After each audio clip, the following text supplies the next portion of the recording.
meron akong ipapakita sa inyo. Hindi ko na sana ito iba-vlog, kaso mahalagang ma-share ko rin para kahit papaano mayroong mga ma-inspired sa atin, kasi yun naman yung ating goal dito sa social media. Yan, kung mapapansin niyo yung may taklob na yan, yan yung ating isa sa mga dream dati.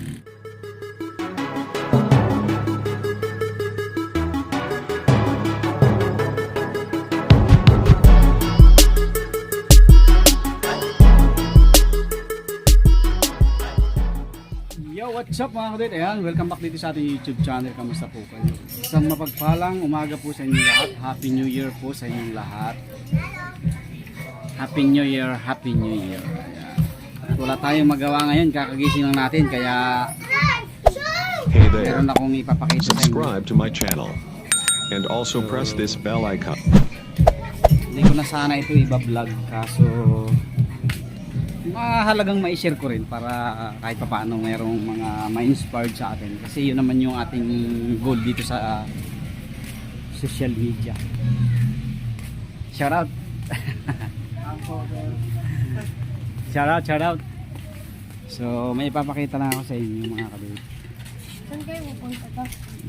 So yan, dito na tayo sa labas. Yan, kung mapapansin niyo yung may taklob na yan, yan yung ating isa sa mga dream dati. So natatandaan ko nung bago-bago pa lang ako nagbablog, every time na meron tayong makakasabay sa kalsada na ganyan, ay talagang napupush tayo na maging masipag at matatag pang tao, ha? Honda Beat, Honda Civic. Ayan. Ito isa to sa dream car ko eh. Itong Honda na to eh.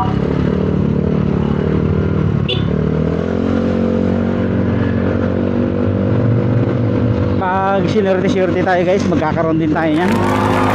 Dahil nga naibenta ko na yung aking pinakamamahal na auto. Almost 6 years kaming nagsama nun eh. Nasa pag-aalaga rin naman, kahit second hand na natin nabili. Mahaba-haba rin ang pinagsamahan namin ng auto ko na yun. Almost 6 years. Nakasali rin ako sa mga group, naka-attend ng mga event. Ayun yung nung time na nung time na wala pa tayong iniintinding pamilya guys. Pero start noong 2016 ay naglaylo na rin tayo sa mga event na pinupuntahan dahil mayroon na nga tayong pamilyang inaasikaso, and then busy nga tayo sa trabaho, kaya medyo lumaylo na tayo sa mga event ng grupo. Pero active pa rin naman tayo sa social media dahil isa tayo sa admin ng grupo na yon. Yung shoutout nga pala sa G100 Club Philippines. Yan yung mga grupo ko sa Charade Club Philippines. Shoutout sa inyong lahat. Ayan nyo, siguro balang araw magkakasama-sama ulit tayo sa ating mga adhikain. Hindi man focus sa ating brand ng sasakyan, ay kahit sa ibang brand ng sasakyan. So ito yung dream car natin, oh. Honda Civic BTI. Kahit second hand lang tayo makabili niyan. Honda BTI, yan yung isa sa talagang dream car ko, kahit na old model. Ayan. So ngayon ipapakita ko sa inyo, ipapasilip ko sa inyo isa sa mga natupad nating dream ngayong 2023. Ayan, ilipat natin yung camera. Ito na mga kaduit yung ating isa sa talagang big dream natin, itong unit na to. Alam ko talagang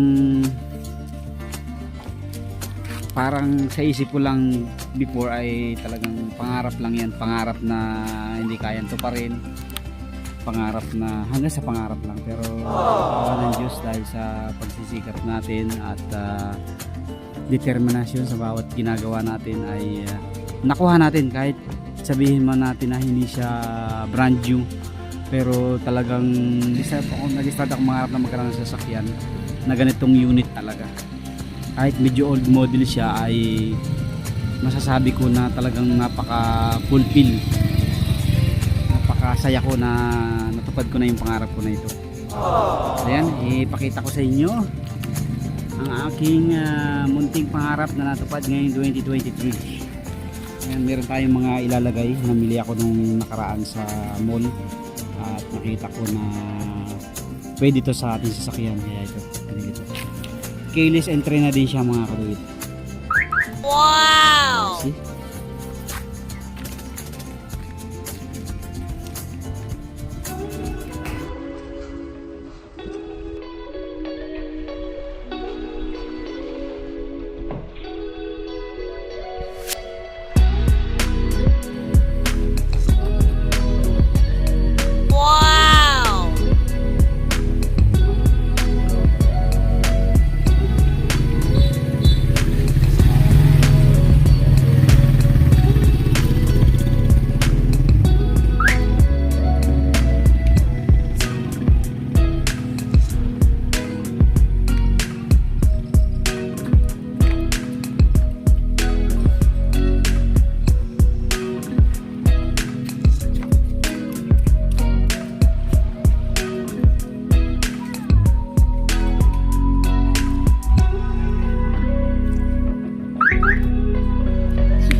So yan na mga kaduit, yung ating simpleng pangarap before. Ayan. So bali nabili ko to nung December 19 yata. Yan, December 19 ko to nabili mga kaduit. So itong unit na to, hindi ko na sasabihin yung price. At hindi naman siya ganun kamahalan, pero nasa alam niyo naman ang presyohan ng Honda Civic, di ba? Yung mga marunong tumingin ng sasakyan na yan. Kayo na bahala. So, ito na po. At presentable pa naman siya. Ang target ko sana talaga ay Mitsubishi Lancer lang na pizza. So, nakita natin to, mapalad tayong nakita natin tong unit na to. At nakuha natin sa presyong kaya natin. Ayan. So, Honda Civic BTI 1997 model. Yan po yung ating nabiling unit. Ayan, presentable pa, although may mga kunting mga tama sa bumper. Yan, mga pilop. Ayan, meron po siyang pilop dyan.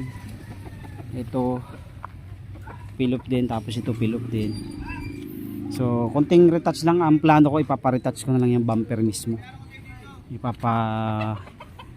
Repaint ko. Yung kaha naman niya okay na okay pa mga kaduit.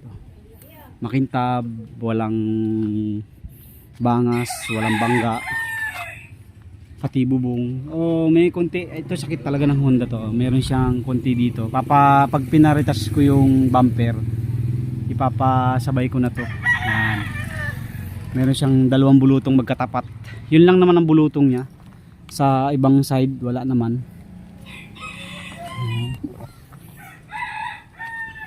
Ayan, dito ko lang siya muna pansamantala pinarada. Ipapasok ko siya dun sa loob siguro mamayang hapon. Doon ko na siya ipaparada kasi mainit dito eh. Masisira ang pintura niya pagka mainit. Although mayroon man takip, pero mas maganda doon kasi yun talaga yung garahe ko dati nung sasakyan ko eh. Yung una nating sasakyan, kung makikita niyo sa mga una kong vlog, meron tayong hatchback. Ayan, ito mga kadoy. Tapos pakita ko sa inyo yung loob. Ito yung sa passenger side, sa likod. Kung mapansin nyo, intact pa rin, napakaganda. Ayan. So yung mga sidings nya kompleto, maganda. Power window na rin po siya. All power pala to. All power, keyless entry. Ayan. Lahat po ng bintana gumagana. Tapos ito po yung sa loob sa mismong driver side. Ayan. Ayan. Itong mga boto na to gumagana lahat. Ito hindi ko alam kung para saan ito. Ito yata yung sa lock. Lock mismo ng lahat. Ayan. So yung manibela plano kong palitan kasi yung goma niya dito medyo na agnas na. So ang plano ko papalitan ko ng bago yan. Ayan. Pero all in all yung loob po niya panalo pa rin, ganda pa rin. Ito kasi alagang-alaga ng may-ari. Binenta lang sa atin dahil mag-upgrade siya ng Altis.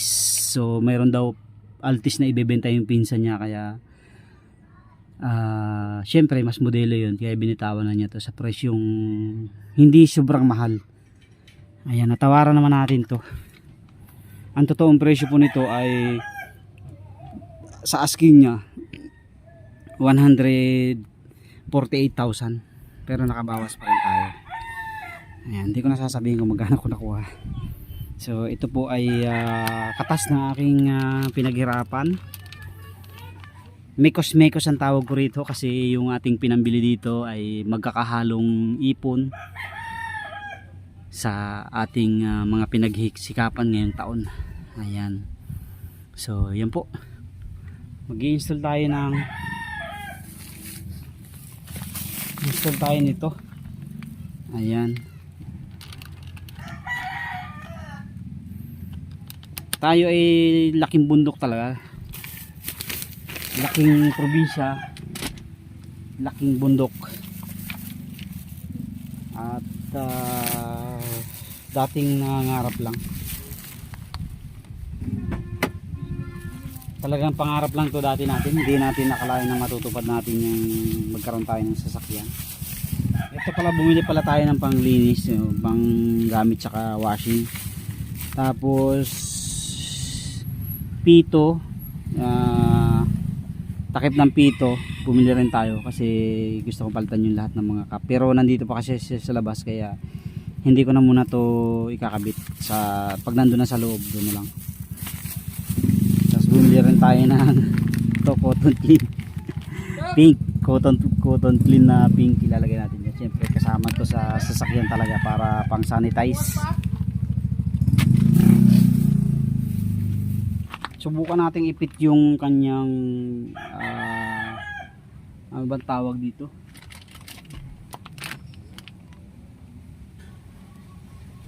sun shield. Ayan, sun shield pala to, sun shield. Subukan lang nating ipit kung magtutugma siya dyan.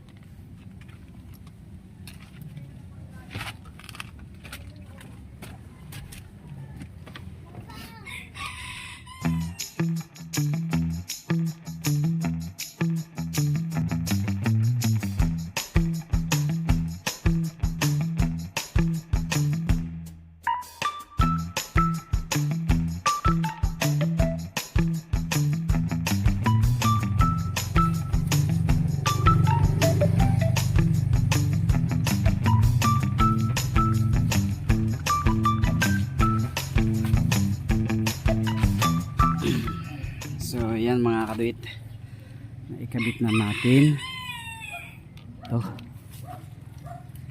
pang ano sa init. So aalisin ko na rin ito dito mamaya, lilipat natin ng pwesto sa loob para hindi siya nainitan dito. Doon na lang sa loob, i-atras ko na lang dito mamaya papunta doon sa loob kasi hindi naman ito magagamit lagi. Sayang naman kung dito natin lagi gagarahe sa labas.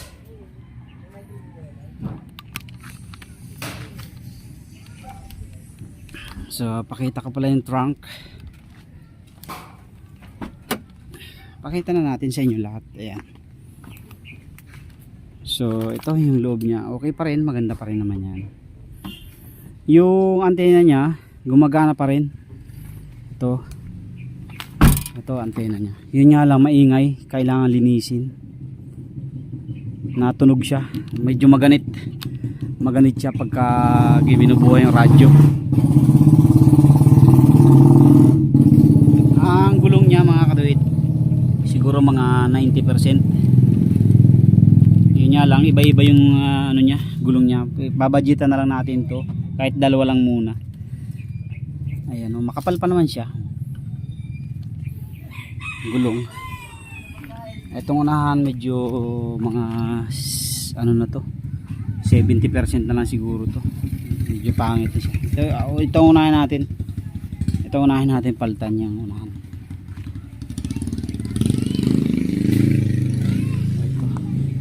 Ito Michelin tong kabila.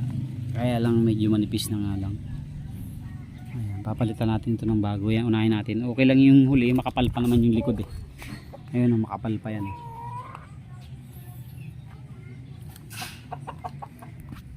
Tapos pakita ko na rin sa inyo mga kadit yung makina nito. PH16 ang kanyang makina.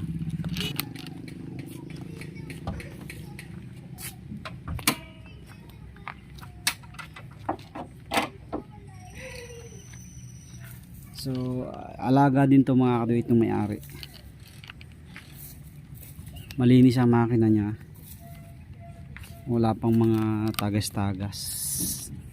Ayan, pinupunas-punasan ko rin to eh. Para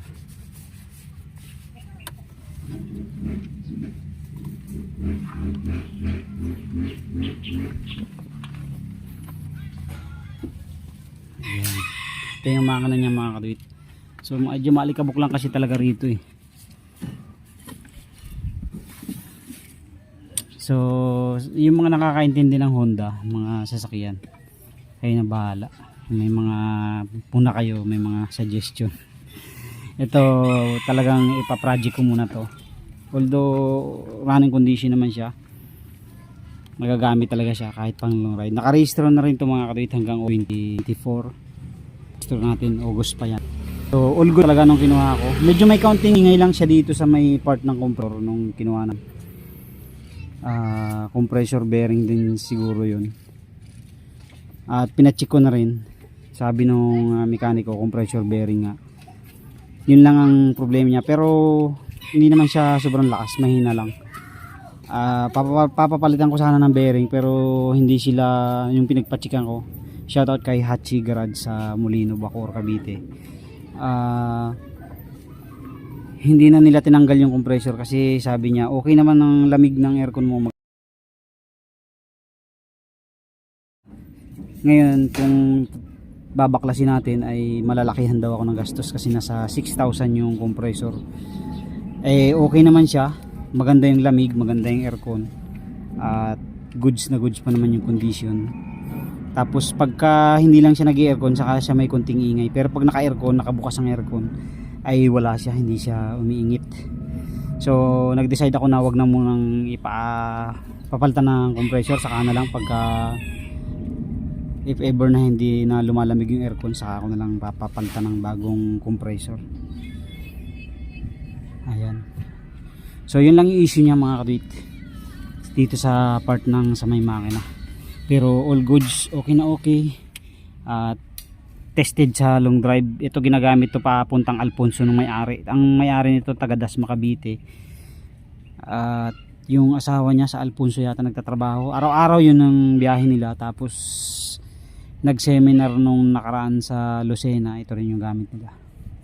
Kaya good na good ang condition nito mga kadwit.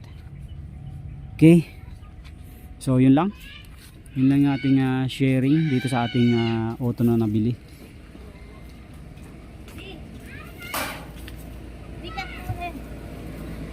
Huh? So yun lang mga kadwit. Thank you very much po sa lahat ng mga patuloy na sumusuporta sa ating TikTok at YouTube channel. Ito na po yung bunga ng ating mga paghihirap.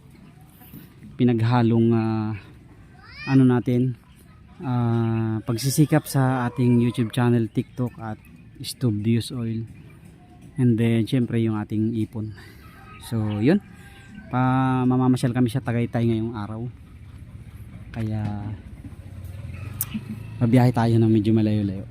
Bakit malapit lang yun dun sa ano to, lagalag to dun, sana ito sa Tagaytay, itong sasakyan na to.